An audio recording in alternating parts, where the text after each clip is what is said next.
Praise the Lord. Finally, Deontay Wilder and Tyson Fury appear to have secured a venue, a location for their proposed fight on December 1st for the WBC World Heavyweight title. Apparently, the Mandalay Bay in Vegas fell through, but the Staples Center in LA is available. And that is the venue which has apparently been penciled in. There hasn't yet been an official announcement on this venue, but according to what the media are saying, it shouldn't be too long before there is. Now, it's perfectly understandable for people to be skeptical about whether this fight's going to take place, given the track record of Frank Warren especially, but also Tyson Fury. As far as Frank Warren goes, I've lost count of the number of shows Frank Warren has cancelled over the past few years. He's also announced fights that never took place, like Deontay Wilder versus Derek Chisora and many others. He had a press conference and one of those gloves are rough type programs for Tyson Fury versus Vladimir Klitschko 2. The fight didn't happen. So Frank Warren is notorious, let's be real, for cancelling shows, postponing shows, so on and so forth. And Tyson Fury has pulled out of several fights in his career. And he's also seemingly been dishonest many times in his career, claiming certain things and then contradicting himself very shortly afterwards. So given the track record of Fury and Frank Warren, it's perfectly understandable. It's not hate or anything like that. It's perfectly understandable for people to be skeptical about whether this fight will actually happen. Now, on Deontay Wilder's side of things, his team and him, they seem to be a lot more reliable than the Fury side. Wilder didn't have that fight with Derek Chisora, which did get announced, again by Frank Warren. But off the top of my head, I can't think of too many times when Deontay Wilder's pulled out of fights or postponed fights or announced fights that never happened. I can't think of too many times when Wilder's done that. So his team and his side of the table, they seem to be a lot more reliable than Fury's team and Fury's side of the table. Having said all that, there are still a few worrying signs here. I was under the impression, maybe I was just being too presumptuous, but I was under the impression that Wilder's team would be the ones putting this fight on. That Frank Warren would just be taking a cut from Fury's purse, but he wouldn't have anything to do with the promotion. Now, that might be the case, but according to the information here on BoxRec, Queensberry Promotions, Frank Warren, is listed as the co-promoter for the fight.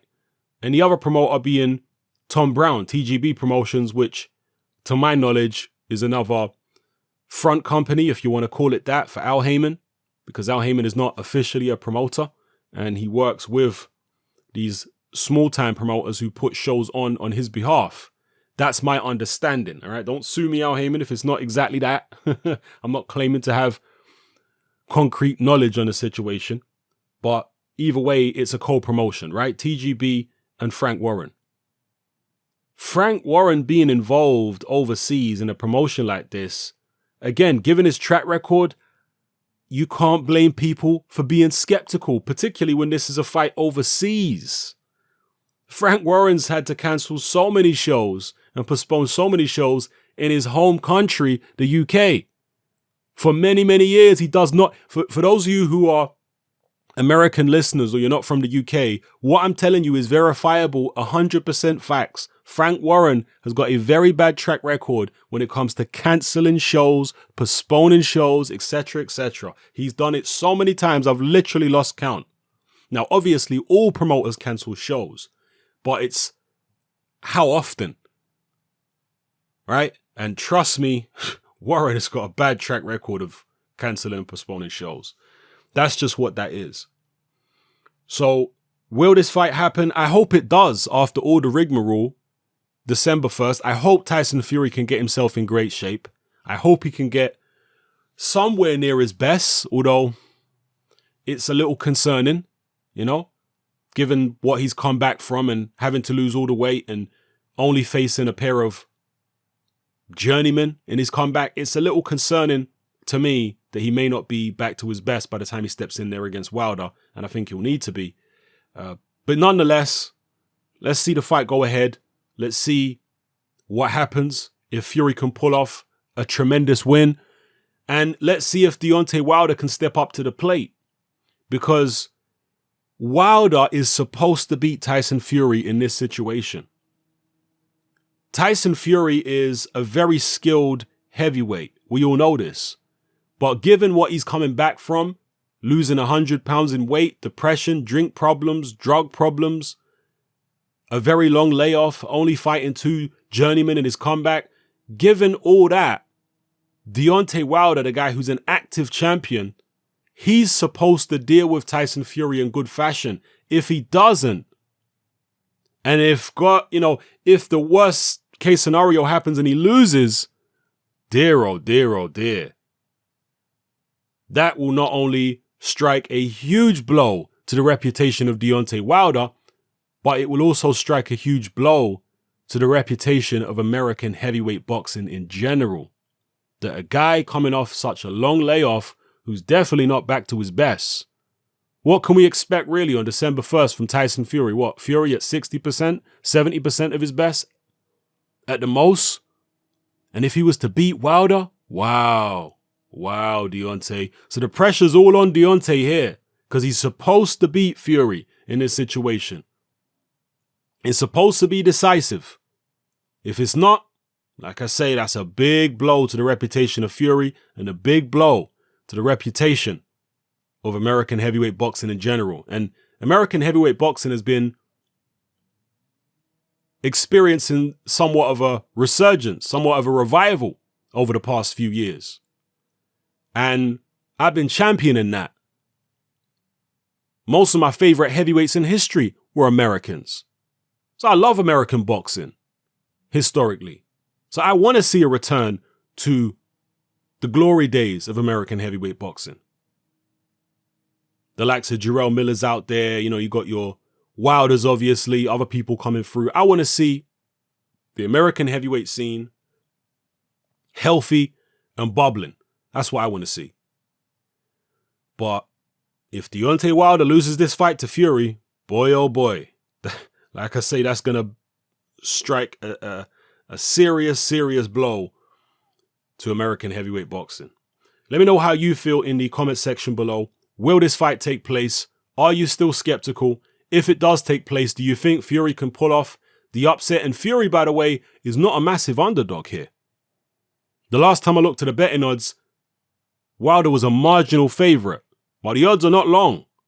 So the bookies are not really expecting too much from Deontay Wilder.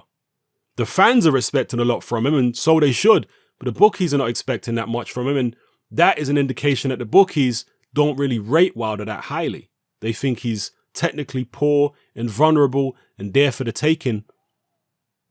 I mean, if Tyson Fury was active and he'd been taking on and beating highly ranked contenders, he'd probably be the favorite. He'd almost certainly be the favorite in this fight, even in Deontay Wilder's backyard. Again, that's another advantage for Deontay Wilder. This fight's in his backyard against a guy coming off a long layoff, drink problems, drug problems, depression, losing an enormous amount of weight, and fighting in Wilder's backyard. I mean, it's all there for Wilder. He's supposed to win this fight. So let's see if he can. Drop your comments in the comment section below, people. Let me know how you feel. It's happening. I'm out. Join me on Patreon. I upload a minimum of 2 podcasts every single week, covering a wide variety of controversial topics, as well as live stream Q&A sessions. Take a look on screen right now at some of the podcasts I've produced so far. For just $3 a month, the equivalent of about £2 a month, you get access to all my new podcasts and my entire back catalogue of past podcasts, including my popular Confessions of a Nightclub Bouncer series. You can listen on your computer or on your smartphone or tablet by downloading the Patreon app from the Google Play Store or the App Store for free. The Patreon app also allows you to download each podcast in MP3. For less than the price of a cup of coffee, you get access to dozens of hours of exclusive content. It's easy to sign up, there's no contract, and you can cancel at any time. So come and join our community of free and critical thinkers by signing up with me here on Patreon today.